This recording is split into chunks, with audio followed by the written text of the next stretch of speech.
శుభోదయం మిత్రులారా, వార్తా కథనంపై విశ్లేషణ కార్యక్రమం టీజీ మార్నింగ్ న్యూస్ కు స్వాగతం. నేను మీ జల్లి సత్య. ముందుగా రాష్ట్రంలోని ప్రధాన వార్తలను కనుక పరిశీలించినట్టయితే, మూటల మోతలో వాటాల పంచాయతీతోటి ముఖ్య నేతల మధ్య లొల్లి ముదిరినట్టుగా తెలుస్తా ఉన్నది. ఒకవైపు బీఆర్ఎస్ లేవనెత్తినటువంటి అవినీతి అంశం మరి ముఖ్య నేతకు అందివచ్చినదిగా మరి సిఐడి ఎంక్వైరీ ద్వారా ఆయనకు ముక్కుతాడు వేయడానికి ప్రయత్నిస్తున్నట్టుగా పెద్ద ఎత్తున మరి దీని మీద చర్చ సాగుతా ఉన్నది. ఇప్పటికే తన సీటుకు ఎసరు పెట్టిందని, తనను కాదని డైరెక్ట్ ఢిల్లీకి మూటలు మోస్తా ఉన్నాడు అని చెప్పి మరి ఇక్కడ ఎక్కడ తనకు అతనితోటి తన సీటుకు మరి ఇక్కడ ఇబ్బంది కలగబోతా ఉన్నదో అని చెప్పి ఏ విధంగా అతనికి ముక్కుతాడు వేయాలన్న ప్రయత్నంలో ఉన్న ముఖ్య నేతకు బీఆర్ఎస్ ఏదైతే రాఘవ కన్స్ట్రక్షన్ లో జరిగిన అవినీతిని ఆధారాలతో సహా బయటపెట్టడంతో అందివచ్చిన అవకాశంగా మరి ఇక్కడ ముఖ్య నేత భావిస్తా ఉన్నాడా అంటే అవుననే వినిపిస్తా ఉన్నది. మరోవైపు చూసుకున్నట్టయితే ఏదైతే 6,000 కోట్ల భూమిని కొట్టేయడానికి ఏదైతే ప్రయత్నం చేస్తా ఉన్నారో అందులోకి తాజాగా మెగా కంపెనీ కూడా ఎంటర్ అయింది. మెగా కంపెనీ కూడా ఎంటర్ అయ్యి ఆ వాటాల ఏదైతే ఆ దోపిడీ ఆ భూ కబ్జాలో వాళ్ళ కూడా వాటాలు వేసుకుంటా ఉన్నారు. అంటే మరి ఇక్కడ మెగా కంపెనీకి వెన్నుదన్నుగా ఎవరుంటా ఉన్నారు? ఈ ప్రభుత్వం మారినప్పటి నుంచి ఒకప్పుడు ఈస్ట్ ఇండియా కంపెనీగా మరి దాన్ని అభివర్ణించినటువంటి ముఖ్యమంత్రి, ఆ తర్వాత ఇక్కడ వచ్చిన టెండర్లన్నీ కూడా మెగాకి అప్పచెప్పడం, మరి ఇక్కడ మెగా వెనుక ఆ ముఖ్య నేత ఉండడంతో ఇలా ముఖ్య నేత ఆయన ద్వారానే మెగా అందులోకి ఎంటర్ అయిందా? మరి ఇక్కడ ఈ వాటాల పంచాయతీ ఏదైతే ఉన్నదో ఇటు రెవెన్యూ మంత్రికి ఇటు ముఖ్య నేతకు మధ్య జరుగుతున్నటువంటి ఈ వాటాల్లో భాగంగా తన వాటాగా మరి ఇక్కడ మెగాను ఎంటర్ చేసిండా అని అంటే మొత్తానికైతే మరి అక్కడ సంబంధించిన 6,000 కోట్ల భూ పందేరాన్ని మరి ఇక్కడ పంచుకోవడానికి ముఖ్య నేతలందరూ కూడా ఒక్కటైనట్టుగా దీని ద్వారా తేటతెల్లమవుతున్న అంశాన్ని అయితే మనం ఇక్కడ ప్రధానంగా గమనించవచ్చు. ఒకవైపు ఆరుగాలం శ్రమించినటువంటి ఆ రైతు ఇప్పటికే కరెంటు కష్టాలతోటి యూరియా దొరకక, సాగునీరు లేక, బోర్లు పట్టిపోయి నానా ఇబ్బందులు పడుతున్నటువంటి మరి ఇక్కడ ఆ రైతు కష్టపడి పండించిన పంట అకాల వర్షానికి వర్షార్పణం అవుతున్న పరిస్థితి కూడా నెలకొన్నది. మరి ఇక్కడ ఇన్ని ఇబ్బందుల మధ్య రైతు ఆ పంటను ఏదైతే పండించి పంట చేతికొచ్చే సమయానికి అకాల వర్షంతో చాలా చోట్ల మరి ఇక్కడ పంట నేల రాలిన అంశాన్ని కూడా మనం ఇక్కడ ప్రధానంగా చూడవచ్చు. వార్తా కథనాలను కనుక పరిశీలించినట్టయితే, ముందుగా నమస్తే తెలంగాణలో సోషల్ మీడియాపై కేంద్రం కట్టేట ప్రభుత్వ వ్యతిరేక పోస్టులు పెడితే అంతే, పోస్ట్ చేసే వారికి డైరెక్ట్ గా నోటీసులు, షేర్ చేసిన వారికి కూడా తలనొప్పే, దేశ భద్రత పేరిట కేంద్రం ప్రతిపాదనలు, ఇది డిజిటల్ నిరంకుశత్వమే అంటున్న ఐఎఫ్ఎఫ్. మరి ఇక్కడ చూసుకున్నట్టయితే ఇక్కడ హేట్ స్పీచ్, విద్వేష మరి ప్రసంగాల పేరుతోటి ఏదైతే బిల్లును తీసుకొచ్చడానికి ప్రయత్నం చేస్తా ఉన్నదో రాష్ట్రం, అందులో భాగంగా సోషల్ మీడియాను కట్టడి చేయడానికి కూడా అందులో వివిధ రకాల సెక్షన్లను చేర్చింది. దీన్ని మరి శాసనసభలో ఉన్నటువంటి మిత్రపక్షాలు కానీ ప్రతిపక్షాలు కానీ తీవ్రంగా వ్యతిరేకించడంతో దాన్ని సెలెక్ట్ కమిటీకి పంపిండ్రు. అదే రీతిలో కేంద్రం కూడా సోషల్ మీడియాను నియంత్రణ చేయడానికి ఇవాళ చూసుకున్నట్టయితే మరి ఇక్కడ మెయిన్ స్ట్రీమ్ మీడియానంతా కూడా ప్రభుత్వంలో ఎవరుంటే వాళ్ళు కంట్రోల్ చేసే పరిస్థితి ఉంటున్నది, హస్తగతం చేసుకుంటున్న పరిస్థితి ఉన్నది. కానీ సోషల్ మీడియాను మాత్రం ఎవరు అరికట్టలేకపోతా ఉన్నారు. ఎందుకంటే సోషల్ మీడియా అనేది ఎవరు ఒక్కరి చేతిలో లేదు. మరి ఇక్కడ దేశవ్యాప్తంగా సామాన్యులు కూడా సోషల్ మీడియా వాడుతూ తమ అభిప్రాయాలను నిక్కచ్చిగా చెబుతుండడంతో మరి ఇక్కడ అధికారంలో ఉన్న పార్టీలు ఇరకాటంలో పడతా ఉన్నాయి. దాంతో మరి సోషల్ మీడియాను అరికట్టడం కోసం కొత్త చట్టాలను, నిరంకుశ చట్టాలను తీసుకురావడానికి ప్రయత్నం చేస్తా ఉన్నది. అందులో భాగంగా ప్రభుత్వానికి వ్యతిరేకంగా ఎవరైనా పోస్ట్ పెట్టినా, ఆ పోస్టును ఎవరైనా షేర్ చేసినా కూడా వాళ్ళని శిక్షించే విధంగా ఈరోజు కేంద్రం ఏదైతే బిల్లు తీసుకురావడానికి ప్రయత్నం చేస్తా ఉన్నదట, దాంతో మరి ఇక్కడ కేంద్రం ఏదైతే ప్రతిపాదన పెట్టిందో ఇది డిజిటల్ నిరంకుశత్వమే అని చెప్పి అన్ని పక్షాలు కూడా వ్యతిరేకిస్తున్న పరిస్థితిని మనం ఇక్కడ ప్రధానంగా గమనించవచ్చు. ఇక మూటల మోతలో వాటాల కొట్లాట, ముఖ్య నేత పదవికి ఎసరబెట్టిన నెంబర్ 2 సన్నిహితంగా ఉంటేనే పీఠంపై గురి, ఇద్దరి మధ్య స్విచ్ పెట్టిన లాబింగ్ అట. కాంగ్రెస్ లో 600 కోట్ల కాంట్రాక్ట్ కలకలం, ఖమ్మంలో తీగలాగితే ఢిల్లీలో కదిలిన డొంక, కుదిరితే ముఖ్యపీఠం లేకపోతే మున్సిపల్ శాఖ, కాంగ్రెస్ అధిష్టానం వద్ద నెంబర్ 2 లాబింగ్. ఇంటెలిజెన్స్ సమాచారంతో ముఖ్య నేత అవాక్కు, అదను చూసి సదరు మంత్రిపై దెబ్బ కొట్టిన వైనం, ఆయన కంపెనీపై సిబిసిఐడి విచారణకు ఆదేశాలు, దర్యాప్తులు లెక్క చేయకుండా తలెగరేస్తున్న మంత్రి దేక్ లేంగే అనే సంకేతాలు పంపి కేరళకు పయనమట. మొత్తానికైతే మరి ఇక్కడ రాఘవ కన్స్ట్రక్షన్ లో జరిగిన అక్రమాలను బీఆర్ఎస్ ఏదైతే ఎత్తి చూపిందో అది ఇద్దరు ముఖ్య నేతల మధ్య మరి ఇక్కడ కలకలాన్ని సృష్టిస్తా ఉన్నది.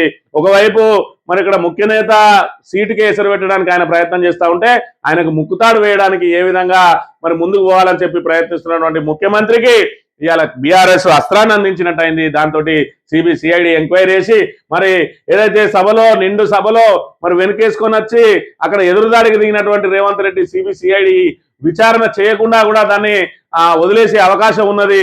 అయినప్పటికీ కూడా మరి ఇక్కడ ఒకవైపు ఆయనను వెనుకేసుకొస్తూనే మరోవైపు సిబిసిఐడి విచారణ చేసి ఆయన ముక్కుతాడేసి ఆయన పగ్గాలన్నీ ఆయన జుట్టంతా తన చేతిలో పెట్టుకోవడానికి ప్రయత్నం చేస్తా ఉన్నాడు. ఎందుకంటే తన సీటుకే ఎసరు పెడతా ఉన్నాడట.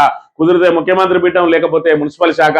ఇప్పటికే రెవెన్యూ శాఖలో నానా రకాలుగా అవినీతి జరుగుతా ఉన్నది. ఎక్కడ భూమి కనబడితే అక్కడ పొంగులేటి కొడుకు హర్షారెడ్డి మరి ఇక్కడ గుండాలను తీసుకొని పోయి మరి అక్కడ ప్రహరీలు కూడా కూల్చేస్తూ మరి ముఖ్యమంత్రి ఏదైతే ఆ రెవెన్యూ మంత్రి కొడుకు మీద ఆల్రెడీ పోలీస్ స్టేషన్లో ఎఫ్ఐఆర్ కూడా నమోదైందంటే వాళ్ళు ఏ విధంగా సినిమాల్లో చూపించిన దానికంటే ఎక్కువగా డైరెక్ట్ ఇంటికి వెళ్ళి సజీవంగా పాతి పెడతామని చెప్పి బెదిరిస్తా ఉన్నారని మరి మొన్న మరి వాళ్ళు ఏదైతే సతీష్ షా అదేవిధంగా పల్లవి షా వాళ్ళ భూములను కబ్జా చేయడానికి ప్రయత్నం చేస్తున్న విషయాన్ని మరి ప్రెస్ ముందర చెప్పిండు. ఈ రకంగా మరి ఇక్కడ భూముల మీద గద్దల్లా వాలి ఏ విధంగా అయితే దోసుక తింటా ఉన్నారో ఆ దోసుక తిన్న డబ్బుతోటి మరి ఇక్కడ ముఖ్యమంత్రి పీఠానికి ఎసరు పెడతా ఉన్నాడని చెప్పి ఆయనకు ముక్కుతాడు వేయడానికి ఇలా బీఆర్ఎస్ అందించినటువంటి ఏదైతే ఆధారాలు అవి మరి ఇక్కడ ముఖ్యమంత్రికి అస్త్రాలుగా మారినాయని చెప్తున్న పరిస్థితి. ఇక ఆ జాగీర్లోకి మెగా ఎంట్రీ. నాదర్గుల్ భూములను ఒక్కొక్కటిగా చెరబడుతున్న కంపెనీలు. 373.22 ఎకరాల ఆక్రమణపై కావాలని నిద్ర నడుస్తున్న ప్రభుత్వం. వచ్చి వాళ్తున్న గద్దలు 66,000 కోట్ల భూదందాలో బిగ్ ట్విస్ట్ అట. ఒక్కొక్కటిగా భూమి మీదకి వచ్చి వాళ్తున్న పలు కంపెనీలు. ప్రధాన గేటుపై కోహినూరుకు తోడుగా మెగా శిల్ప ఇన్ఫ్రా పేర్లు. ప్రభుత్వ వ్యవస్థలను ప్రశ్నార్థకం చేస్తున్న సర్కార్ పెద్దల తీరు. దర్జాగా చేతులు మారుతున్న భూములు చేష్టలుడిగిన అధికారులు. తమ భూముల కోసం గూడు చెదిరిన పక్షుల్లా తిరుగుతున్న రైతులు న్యాయం చేయాలంటూ తాజాగా డిఆర్ఓకు వినతి పత్రం అందజేత. సామాన్యుడు గుడిసె వేస్తే FTL బఫర్ జోన్ ప్రభుత్వ భూములంటూ కాంగ్రెస్ సర్కార్ కన్నెర చేస్తున్నది. బుల్డోజర్లు పంపి వాటిని పీక మేడల్లా కూల్చున్నది. కానీ నాదర్గుల్లో కళ్ళ ముందే 373.22 ఎకరాల ప్రభుత్వ భూములను ప్రైవేట్ కంపెనీలు చెరబడితే మాత్రం అటువైపు కన్నెత్తి కూడా చూడడం లేదు. భాగవతం మొత్తం బయటపడినా కిక్కును మనడం లేదు. 6,000 కోట్ల విలువైన భూములను కాపాడాల్సింది పోయి జిల్లా కలెక్టర్ మొదలు రెవెన్యూ యంత్రాంగం అంతా ప్రేక్షక పాత్ర పోషిస్తున్నది. ఇదే ఆదరణగా ఆ భూముల్లోకి ఒక్కొక్కటిగా ప్రైవేట్ కంపెనీలు గద్దల్లా వాలిపోతున్నాయి. ప్రభుత్వ వ్యవస్థలకే సవాలు విసురుతున్నాయి. ఇవన్నీ ప్రభుత్వ పెద్దలకు చెందినవే కావడంతో అధికార యంత్రాంగం కావాలనే ముద్దు నిద్ర నటిస్తా ఉన్నది. మరి ఇక్కడ చూసుకున్నట్టయితే ఏదైతే ఆ నాదర్గుల్కు సంబంధించి 373.22 ఎకరాల ప్రభుత్వ భూమికి సంబంధించి ఇప్పటికే రైతులు అక్కడ మరి సాగు చేసుకుంటూ ఉంటే ఆ రైతులందరినీ తరిమేసి దాని చుట్టూ రేకులతోటి ప్రహరీ గోడలు కొడితే మరి నిన్న మొన్నటి వరకు 2 కంపెనీలు ఉంటే తాజాగా మరో కంపెనీ చేరిందట. అదేం కంపెనీ అంటే మెగా మరి ఇన్ఫ్రాస్ట్రక్చర్ లిమిటెడ్ ఏదైతే ఉన్నదో mega engineering and infrastructure limited ఆ మెగా కంపెనీ మరి ఇక్కడ చూసుకున్నట్టయితే ఎవరి తరఫున అది అందులోకి ఎంటర్ అయింది. మరి ఇప్పటికే ఆ భూములన్నిటిని చెరబట్టింది రెవెన్యూ మంత్రి ఆయన అనుచరులు అని చెప్తా ఉంటే ఈరోజు మెగా వచ్చిందంటే మెగా వెనుక ఎవరున్నారు అంటే ముఖ్య నేత ఉన్నాడు అని చెప్పి మరి చెప్పకనే చెప్తా ఉన్నారు. ఏది ఏమైనా కూడా డైరెక్ట్ ప్రభుత్వంలోని పెద్దలే భూముల మీద గద్దల్లా వాళ్ళతో అధికారులు చేష్టలుడికి చూస్తుండడం తప్ప వాళ్ళు చేసేదేమీ లేకపోయింది. మొత్తానికైతే రాష్ట్రాన్ని పప్పు బెల్లం లాగా పంచుకు తింటా ఉన్నారు. ఎక్కడ ప్రభుత్వ భూములున్నా ఆఖరికి విలువ కలిగిన ప్రైవేటు భూములుంటే బాజాప్తా బెదిరించి వాళ్ళ దగ్గర నుంచి లాగేసుకునే ప్రయత్నం చేస్తా ఉన్నా కూడా మరి ఇక్కడ ఇందిరమ్మ రాజ్యంలో ప్రజా ప్రభుత్వంలో వాళ్ళను ప్రశ్నించే నాదుడే కరువైండు. ఇవాళ ఆఖరికి బీఆర్ఎస్ దిక్కైంది. బీజేపీ కాంగ్రెస్ చెట్టా పట్టాలు వేసుకొని తిరుగుతూ మరి ఇక్కడ ప్రజా వ్యతిరేక విధానాలను కనీసం ప్రశ్నించలేకపోతా ఉన్నది బీజేపీ అనే విషయాన్ని కూడా మనం ఇక్కడ ప్రధానంగా గమనించాలి. ఇక పైసా ఫేక్ తమాషా దేకట. కాంగ్రెస్ ప్రభుత్వంలో ప్రస్తుతం నడుస్తున్నది ఇదే. పైసలు పెడితేనే పనులు, పేదోడు 10 సార్లు తిరగాల్సి వస్తున్నది. సొంత ప్రభుత్వం పైనే జడ్చర్ల ఎమ్మెల్యే అనిరుద్ధ్ వ్యాఖ్యలు అని చెప్పి మరి ఇక్కడ అనిరుద్ధ్ రెడ్డి మన మొన్నటిదాకా ఇప్పసారా ఈయన ఇప్పిరెడ్డి అని కూడా పిలుస్తా ఉన్నారు. ఈ మధ్య ఇప్పసారాకు సంబంధించి ఇప్ప పువ్వుకు సంబంధించి అసెంబ్లీలో గంటల తరబడి దాని మీద మరి ఇచ్చుకుంటూ గిరిజనులందరికీ కూడా మరి ఒక ఉపాధి మార్గం దొరుకుతుంది. ఇప్ప పువ్వు ద్వారా మరి అనేక రకాల ఉత్పత్తులు చేయొచ్చు. ఇప్ప సారా తాగితే ఈ గుడుంబ అదేవిధంగా ఈ సారా చీప్ లిక్కర్ కంటే ఆరోగ్యంగా ఉంటారు అని చెప్పి ఇప్ప పువ్వు గురించి ఏకరువు పెట్టినటువంటి మరి జడ్చర్ల ఎమ్మెల్యే నిన్నటి రోజున సొంత ప్రభుత్వం మీదనే తీవ్ర విమర్శలు చేసిండు. ప్రభుత్వ అధికారుల దగ్గరికి పోతే పనులు కావడం లేదు, డబ్బులు ఇస్తేనే పనులు అవుతున్నాయి, పైసా ఫేక్ తమాషా దేక్ అన్నట్టుగా ఉన్నదని చెప్పి కాంగ్రెస్ అవినీతి ప్రభుత్వంలో అవినీతి ఏ విధంగా పేరుకుపోయిందో మరి అధికార పార్టీ ఎమ్మెల్యేనే ఏం మాట్లాడుతూ ఉన్నాడో చూసినట్టయితే ఇవాళ ప్రజా ప్రభుత్వం ఏ విధంగా నడుస్తున్నది అనేది మనకి ఇట్టే అర్థమైపోతుంది.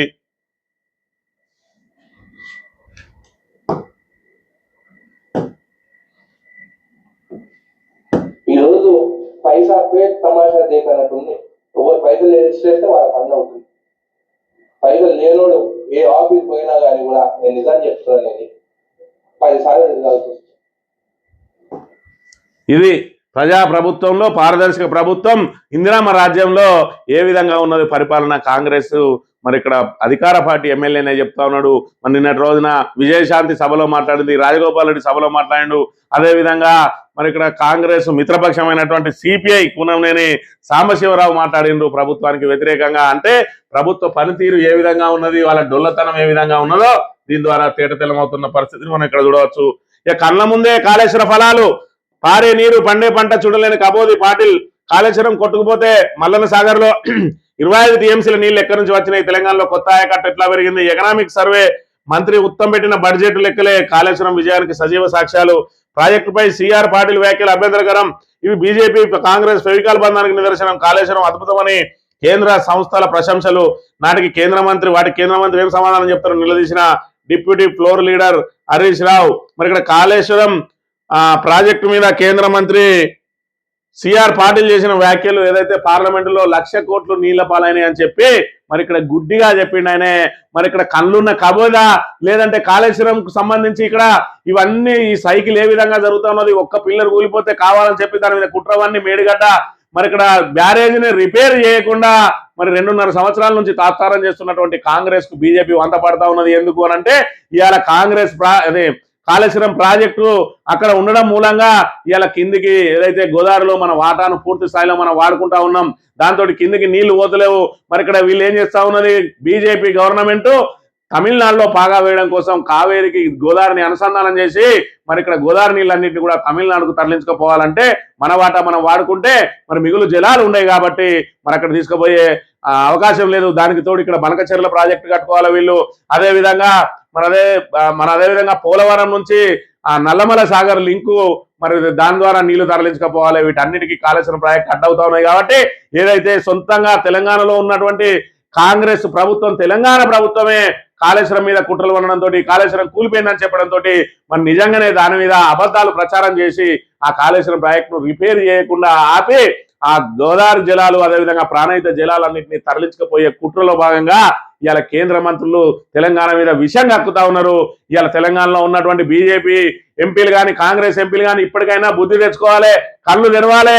ఇవాళ మన నీటిని చౌర్యం చేయడానికి అక్కడ ఏదైతే టీడీపీ తోటి జతకట్టినటువంటి బీజేపీ మన నీళ్లను దోచుకుపోవాలని చెప్పి చూస్తూ ఉంటే మరి సొంత రాష్ట్రానికి ఇవాళ నిధులు నీళ్లు నియామకాల మరి దాన్ని ప్రాతిపదికన ఇవాళ ఏర్పడ్డ రాష్ట్రంలో కాళేశ్వరం లాంటి బృహత్తరమైన ప్రాజెక్టును కట్టి గోదావరిని నిండు కుండలాగా మార్చి ఇవాళ ఏదైతే తెలంగాణ రాష్ట్రాన్ని మరి సస్యశ్యామలం చేస్తే మరి దాని మీద ఏదైతే కేవలం ఓట్ల రాజకీయం కోసం కాళేశ్వరం మీద బురద జల్లి ఇవాళ కాళేశ్వరం ప్రాజెక్టును మరి ఇక్కడ మేడిగడ్డ బ్యారేజ్ను రిపేర్ చేయకుండా నిరర్ధకం అని చెప్పి దాని మీద అసత్య ప్రచారాలు చేస్తూ చివరికి అదే నిజమని నమ్మించి కాళేశ్వరాన్ని అట్లే పడావు పెట్టి నీళ్లు దోసుకుపోయే కుట్ర జరుగుతూ ఉంటే దానికి సహకారం అందిస్తా ఉన్నది కాంగ్రెస్ ప్రభుత్వం. ఇప్పటికైనా ప్రజలారా ఆలోచించండి. ఒక్క పిల్లర్ గుంగిపోతే మరి దాన్ని మరమ్మతు చేయడానికి 2.5 సంవత్సరాలు కూడా చేత కావడం లేదు ఈ దద్దమ్మ ప్రభుత్వానికి. 3 సంవత్సరాల్లో కాళేశ్వరం లాంటి బృహత్తరమైన ప్రాజెక్టును కట్టి ఓవరాల్ గా తెలంగాణ రాష్ట్రం మొత్తానికి నీళ్ళు ఇచ్చిన ఘనత కేసీఆర్ అయితే ఇదే 3 ఏళ్లలో కనీసం ఒక్క పిల్లర్ కు మరమ్మతు చేయలేని మరి ఇక్కడ దద్దమ్మ ప్రభుత్వం ఇలా కాంగ్రెస్ ప్రభుత్వం అనే విషయాన్ని కూడా మనం ఇక్కడ గమనించాలి. పాలమూరుకు కాంగ్రెస్ సర్కార్ ద్రోహం, సమైక్య పాలకుల దారిలో రేవంత్ ప్రభుత్వం, నీటిని ఏపీ తరలించుకుపోతుంటే సర్కార్ చోద్యం, ఉమ్మడి జిల్లాలో పంటలెడుతున్న తీవ్ర నిర్లక్ష్యం, గురుదక్షిణ చెల్లింపులో బిజీగా సీఎం రేవంత్ రెడ్డి, కృష్ణా పరివాహంలో ప్రాజెక్టులు కట్టకుండా ద్రోహం, మాజీ మంత్రి సింగిరెడ్డి నిరంజన్ రెడ్డి మండిపాటు, సొంత జిల్లాకు కూడా నీళ్లు చేసుకోలేని దుస్థితిలో ఉన్నది ఇలా రేవంత్ రెడ్డి ప్రభుత్వం. పాలమూరు రంగారెడ్డి ప్రాజెక్టును మరి ఇక్కడ ఏదైతే పెండింగ్ ప్రాజెక్ట్ ఏదైతే ఉన్నదో దాన్ని పూర్తి చేయడానికి కనీసం డిపిఆర్ కూడా మరి దానికి ఓకే చేయించుకోలేని దుస్థితిలో ఉన్నాడు. దాన్ని అలాగే పడావు పెడతా ఉన్నాడు. ఇలా మూసి అని ఎగిసెగిసి పడుతున్నటువంటి రేవంత్ రెడ్డి నీ సొంత మరి ఇక్కడ జిల్లా పాలమూరు జిల్లా ఆ రోజున పాలమూరులో వలసల జిల్లాగా ఉంటే తెలంగాణ వచ్చిన తర్వాత దాన్ని సస్యశామనం చేసిండు. ఇలా పాలమూరు రంగారెడ్డి ప్రాజెక్టు కనుక పూర్తయినట్టయితే 3 పంటలు వండే అవకాశం కూడా ఉంటుంది ఈ రోజున పాలమూరు జిల్లాలో అనే విషయాన్ని మనం ఇక్కడ ఆలోచన చేసుకోవాలి.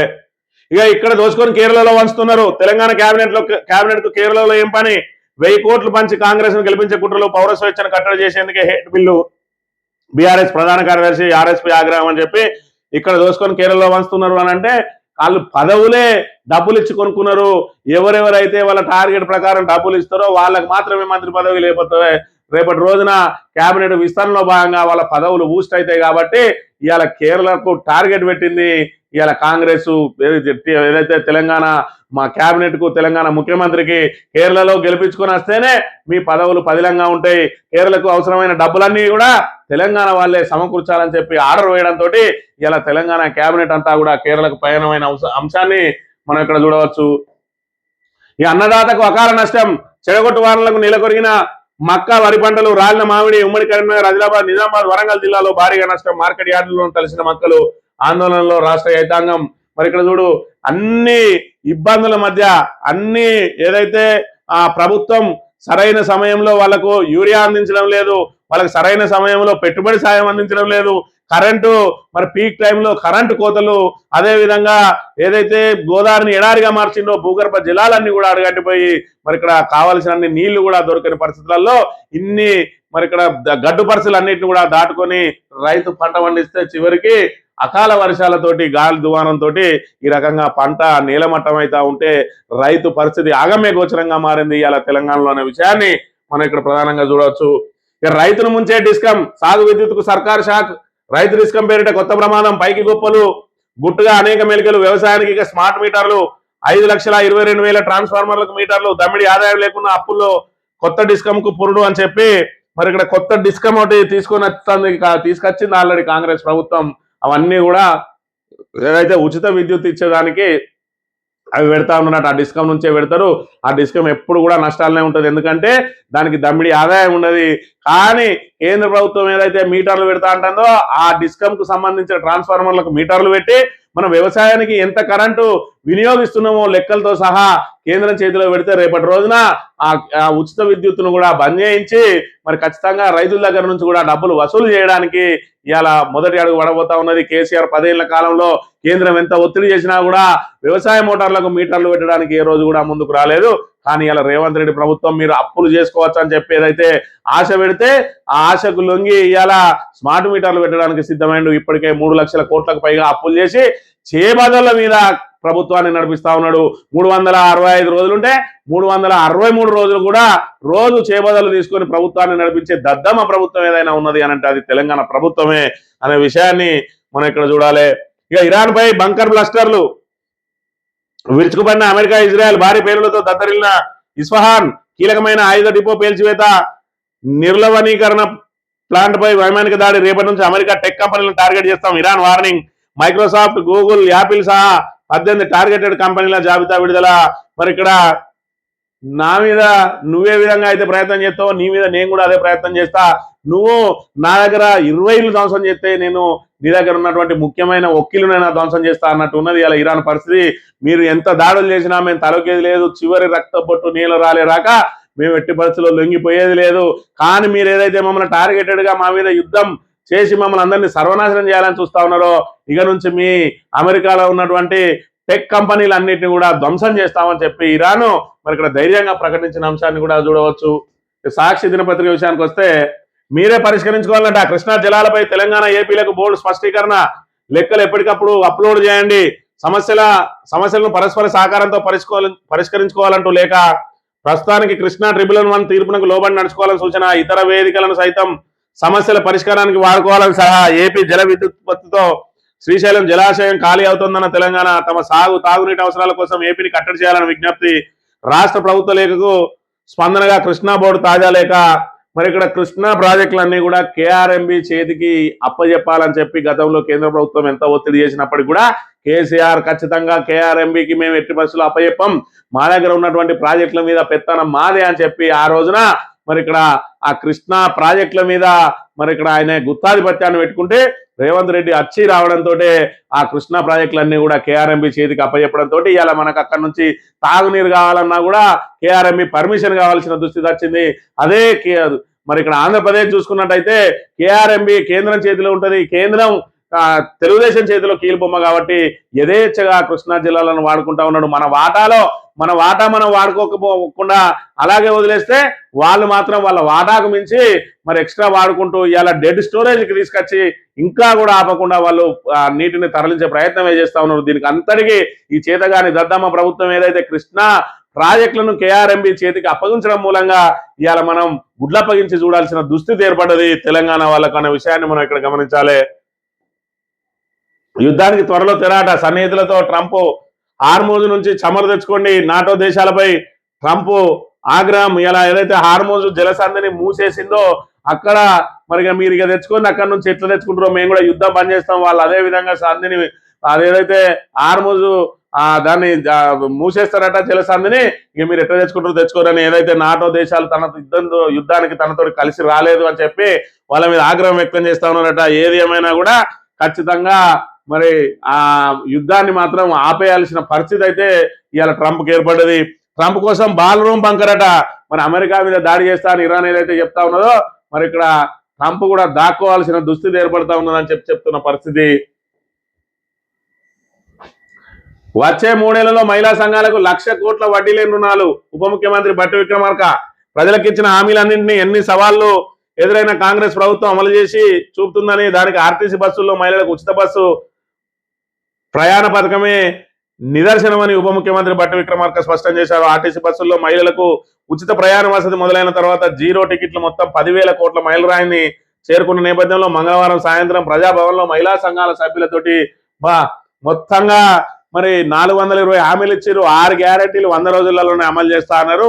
కేవలం ఆర్టీసీలో ఉచిత ప్రయాణాన్ని మాత్రమే అమలు చేసిరు. అది కూడా ఆర్టీసీ ఏదైతే కేసీఆర్ చేపట్టినటువంటి సంస్కరణలతోటి పటిష్ట స్థితికి చేరిందో ఆర్టీసీ దాన్ని కుదేలు చేసి ఇలా ఉచిత పథకం ద్వారా దాన్ని నిర్వీర్యం చేస్తా ఉన్నారు. ఆర్టీసీని దానికి 0 టికెట్ల డబ్బులు 10,000 కోట్ల చేరినాయట. మరి 10,000 కోట్లలో నువ్వు ఆర్టీసీకి ఎంత ఇచ్చినావనంటే డొల్లా. మరి దానికి ఇవాళ ఆర్టీసీని గుదిబండగా చేసి ఇవాళ మేము ఏం చేసినామో చూడు అంటాను. 57,000 కోట్ల మరి ఇక్కడ వడ్డీ లేని రుణాలు ఇచ్చినామని చెప్పి అసెంబ్లీ సాక్షిగా మరి ఇక్కడ బట్టి విక్రమార్క మాట్లాడితే 57,000 కోట్లు కనుక మీరు వడ్డీ లేని రుణాలు ఇచ్చినట్టు ఉంటే నేను ఇక్కడనే రాజీనామా చేసి వెళ్ళిపోతా, మీరు దానికి సంబంధించిన ఆధారాలు చూపించండి చెప్పి కేటీఆర్ సభలో సవాల్ చేస్తే తోక ముడుచుకుంటూ వెళ్ళినటువంటి బట్టి విక్రమార్క ఇప్పుడు ఇంకా 1,00,000 కోట్ల రుణాలు ఇస్తామంటున్నారు. నరం లేని నాలిక నోటికి వచ్చినట్టు మాట్లాడడం తప్ప వీళ్ళు ఇచ్చిన హామీలో ఏది అమలైందో ఒకసారి ఆలోచన చేయాలి. మహాలక్ష్మిలో ఉచిత బస్సు ఇచ్చినామంటాను. ఎందుకంటే ఆర్టీసీకి 0 టికెట్ల డబ్బులు ఇవ్వాల్సిన అవసరం లేదు, ఆర్టీసీ దానికి తక్షణం డబ్బులు కట్టాల్సిన అవసరం లేదు కాబట్టి ఇచ్చిండు. ప్రతి మహిళకి 2,500 ఎందుకు ఇస్తలేరు? ఆడబిడ్డలకు స్కూటీలు ఎందుకు ఇస్తలేరు? 2,000 పెన్షన్ 4,000 ఎందుకు చేస్తలేరు? మరి ఇక్కడ రైతు భరోసాను మరి ఇక్కడ విడుదల వారిగా ఎగ్గొట్టుకుంటూ వస్తా ఉన్నారు. ఇక్కడ 1 ఎకరం వరకే ఇచ్చిండ్రు, ఇక ఇచ్చే అవకాశమే లేదు. మళ్ళీ నెక్స్ట్ ఆల్రెడీ మరి ఇక్కడ ఖరీఫ్ పంట కూడా రాబోతా ఉన్నది, ఖరీఫ్ సీజన్ రాబోతా ఉన్నది. ఖరీఫ్ సీజన్ లో కూడా వేయాల్సి వస్తుంది. అంటే ఈ రబీ సీజన్ లో ఎకరానికి ఇచ్చి చేతులు దులుపుకున్నారు. ఆ మధ్యలో ఒక 2 సీజన్లు ఎగవేసిండ్రు. అదే విధంగా చూసుకున్నట్టయితే మరి ఇక్కడ కౌలు రైతులకు ఇస్తా అన్నారు, వాళ్ళకు మొండి చేయి చూపెట్టిండ్రు. మరి రైతు కూలీలకు ఇస్తా అన్నారు, వాళ్ళకు మొండి చేయి చూపెట్టిండ్రు.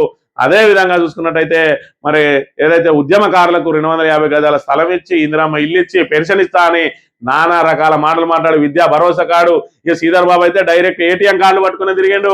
ఇగో ఇట్లనే ఉంటది మీకు ఇచ్చే కార్డు, మీ ఇష్టం ఉన్నప్పుడు పోయి అలా కూర్చి తీసుకోవచ్చు పైసలు. మీరు ఇంటర్కు ఫీజు కట్టాలన్నా, డిగ్రీకి ఫీజు కట్టాలన్నా, ల్యాప్టాప్ కొనుక్కోవాలన్నా 5 లక్షల వరకు మీకు కార్డుల డబ్బులేసే పెడతాం మేము అని చెప్పి అబద్ధాలు ఆడి అసత్యాలతోటి ఇవాళ అరిచేతిలో వైకుంఠం చూసి అధికారంలోకి వచ్చి తెలంగాణను సర్వనాశనం చేస్తా ఉన్నది కాంగ్రెస్ ప్రభుత్వం అనే విషయాన్ని మనం ఇక్కడ చూడాలి. చర్చించకుండా పారిపోయారు. కేరళ ఎన్నికల కోసం అర్ధాంతరంగా ముగించారు. దిశా నిర్దేశం లేకుండానే ముగిసిన సమావేశాలు. సీఎం ఎమ్మెల్యేల భాషను ఎథిక్స్ కమిటీకి పంపాలి. BRS deputy floor leader Harish Rao. మనక్కడ కౌశిక్ రెడ్డి ఏదైతే రాఘవ కన్స్ట్రక్షన్ కు సంబంధించి బీఆర్ఎస్ ఆధారాలతో సహా వాళ్ళ అక్రమాలను బయటపెట్టిండ్రో ఆ అక్రమాల నుంచి ఆ అక్రమాల విషయం అంతా కూడా తెలంగాణ ప్రజానీకం అంతా కూడా చూస్తా ఉన్నారు. కాబట్టి దాని నుంచి తెలంగాణ ప్రజల దృష్టిని మరల్చడం కోసం ఏదైతే కౌశిక్ రెడ్డి నువ్వు ఏ పార్టీ నుంచి మాట్లాడుతున్నావు అని చెప్పి మరి ఇక్కడ కడియం శ్రీయాన్ని ఉద్దేశించి మాట్లాడిండో ఆయనను తుపాకీ పెట్టి కాల్ చేస్తానని చెప్పి మరి ఒక తొండి పెట్టి రేవంత్ రెడ్డి ఆయన వ్యవహారాన్ని అంతా కూడా మేము ఎథిక్స్ కమిటీకి పంపుతా అంటాడు. ఎథిక్స్ కమిటీకి పంపి ఆయన మీద కఠిన చర్యలు చేపడతామంటాడు. అదే సభలో మరి ఇక్కడ మందల సామ్యుయల్ మొన్న ఏదైతే బ్రాహ్మణులను కించపరుచుకుంటూ మాట్లాడిండో మరి ఇక్కడ కత్తుల కోలాటం ఆడతాం, తలకాయలు లేపెత్తామంటే ఎథిక్స్ కమిటీకి పంపడు. మరి అదే విధంగా ఒక్కొక్క నాయకుడు ఒక్కొక్క మాట మాట్లాడతాడు. అసలు ఎథిక్స్ కమిటీకి పంపాలి అనే అంశం ఏదన్నా ఉంటే రేవంత్ రెడ్డి మాట్లాడిన ప్రతి మాటను కూడా ఎథిక్స్ కమిటీకి పంపాలి. మకన్ సింగ్ లేపి ఈ కండలు ఉన్నారు మమ్మల్ని మీ దగ్గర తిరమరెత్తాం, కుస్తీ పోటీలు పడతామని బెదిరిస్తాడు. మరి నానా రకాల మాటలు మాట్లాడిన వాళ్ళ ఏమో ఎథిక్స్ కమిటీకి పంపరు. నువ్వు ఏం పార్టీలో ఉన్నావు అని చెప్పి ప్రశ్నిస్తే ఎథిక్స్ కమిటీకి పంపిస్తామని చెప్పి మరి అదంతా కూడా దళితులకు సంబంధించిన అంశంగా చిత్రీకరించి సభ నుంచి తప్పించుకొని పోయింది కాంగ్రెస్ ప్రభుత్వం. అయినా కూడా ప్రజలందరూ గమనిస్తూనే ఉన్నారు, కాంగ్రెస్ వేసే నాటకాలన్నింటినీ కూడా చూస్తూనే ఉన్నారు. ఈసీ తీరు ప్రజాస్వామ్యానికి పెనుముప్పట, ప్రభుత్వ కీలుబొమ్మగా అడుగడుగున నిబంధనల ఉల్లంఘన, ఈవీఎం సాఫ్ట్వేర్ వీవీప్యాట్ల అద్దాల మార్పుతో ఇష్టానుసారంగా ఓట్ల మళ్లింపు, సుప్రీంకోర్టు ప్రధాన న్యాయమూర్తిని పక్కన పెట్టి ప్రభుత్వ గుప్పిట్లోకి ఈసీ నియామకాలు, ఫామ్ 17C ఓటర్ జాబితాల గోప్యత వెనుక ఆంతర్యం ఏంటి, వెబ్సైట్ లో ఎందుకు పెట్టరు, దేశ చరిత్రలో ఇదివరకు ఎన్నడూ లేని విధంగా పోలింగ్ సమయం ముగిశాక ఓట్ల శాతంలో గణనీయ పెరుగుదల, ఆంధ్రప్రదేశ్ ఒడిశా వంటి రాష్ట్రాల్లో సాయంత్రం 5 తర్వాత 12.5% పైగా పెరిగిన ఓట్ల శాతం, అక్రమాల నిరోధాలకు కాపలాదారుగా ఉంటూ కళ్ళు మూసుకున్న ఎన్నికల కమిషన్, భారత్ జోడో అభియాన్ సదస్సులో సామాజికవేత్త ప్రశాంత్ భూషణ్ అట. మరి ఇక్కడ ఏదైతే ఈసీ తీరు మీద మరి ఇక్కడ పూర్తి స్థాయిలో అపనమ్మకం అయితే ఏర్పడతా ఉన్నది. మరి ఇక్కడ ఏదైతే 5 గంటల తర్వాత పోలింగ్ ముగిసిన తర్వాత అర్ధరాత్రి వరకు మరి ఇక్కడ లైన్ లో ఉన్న వాళ్ళని చూసుకున్నట్టయితే గణనీయంగా పెరుగుతుంది ఓట్ల శాతం. ఇదంతా కూడా ఈవీఎంల ట్యాంపరింగ్ ద్వారానే జరుగుతా ఉన్నదని చెప్పి అనుమానాలు వ్యక్తం చేస్తా ఉన్న పరిస్థితి అంటే చూడవచ్చు. ఆంధ్రజ్యోతి విషయానికి వస్తే నౌకకు 19 కోట్లు, హార్మూజ్ దాటే చమురు నౌకలకు ఇరాన్ అధికారిక టోల్ ఫీజు, జలసంధి దాటేందుకు ఛార్జీల వసూలు, అది ఇరాన్ కరెన్సీలోనే చెల్లించిన నిబంధనలు, అమెరికా ఇజ్రాయెల్ నౌకలపై పూర్తి నిషేధం, నేటి నుంచి యాపిల్ మైక్రోసాఫ్ట్ టెస్లా సంస్థలపైన దాడులు, 18 కంపెనీలకు ఐఆర్జీసీ హెచ్చరిక అని చెప్పి మరి హార్మూజ్ జలసంధిని దాటాలంటే అది కూడా మిత్ర దేశాలకు మాత్రమే అవకాశం కల్పిస్తాం, అమెరికా అదేవిధంగా మన ఇజ్రాయెల్ లాంటి దేశాలకు మాత్రం ఎట్టి పరిస్థితుల్లో ఆ జలసంధి నుంచి వెళ్ళనీయమని చెప్పుకుంటూనే 19 కోట్ల రూపాయలు టోల్ ఫీజు కట్టాలని చెప్పి చెప్తా ఉన్నదట. దానికి హార్మూజ్ను వదిలేసి యుద్ధం ఆపేస్తే అమెరికా అధ్యక్షుడు ట్రంప్ యోజన, హార్మూజ్ను తెరవడానికి క్లిష్టమైన భారీ ఆపరేషన్ చేపట్టాల్సిన పరిస్థితి, కలిసిరాని నాటో ఇతర మిత్ర దేశాలు,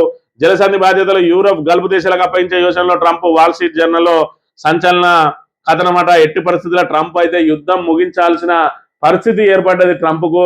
మరి ఇక్కడ ఇరాన్ తలవంచడానికి ఏదైతే ప్రయత్నం చేసిందో ఎక్కడ కూడా ఇరాన్ తలొగ్గిన పరిస్థితులు అయితే లేవు. ఇక ఫార్మాకు సంక్షోభం, యుద్ధం ప్రభావంతో తగ్గిన నౌకల రవాణా, కష్టంగా మారిన ముడిసరుకు దిగుమతి, దాదాపు రెట్టింపైన ముడిసరుకు ధరలు, రవాణా ఖర్చులకు కూడా 50% పెరిగినాయి. గల్ఫ్ దేశాల ఎగుమతి పైన ప్రభావం, మార్చిలో 5,000 కోట్ల నష్టం అంచనా, ఔషధాల ధరలు 25% పెరిగే ప్రమాదం అని చెప్పి మరి ఇక్కడ ఇప్పటికే గ్యాస్ కు సంక్షోభం ఏర్పడ్డది, పెట్రోల్ డీజిల్ సంక్షోభం ఏర్పడబోతా ఉన్నది, చివరికి ఫార్మా రంగం కూడా సంక్షోభంలోకి నెట్టబడబోతా ఉన్నది. ముడిసరుకు రవాణా జరగడం లేదు, రవాణా ఛార్జీలు పెరిగినాయి అని చెప్పి మరి ఇక్కడ 25% ధరలు పెరిగే అవకాశం ఉన్నదట.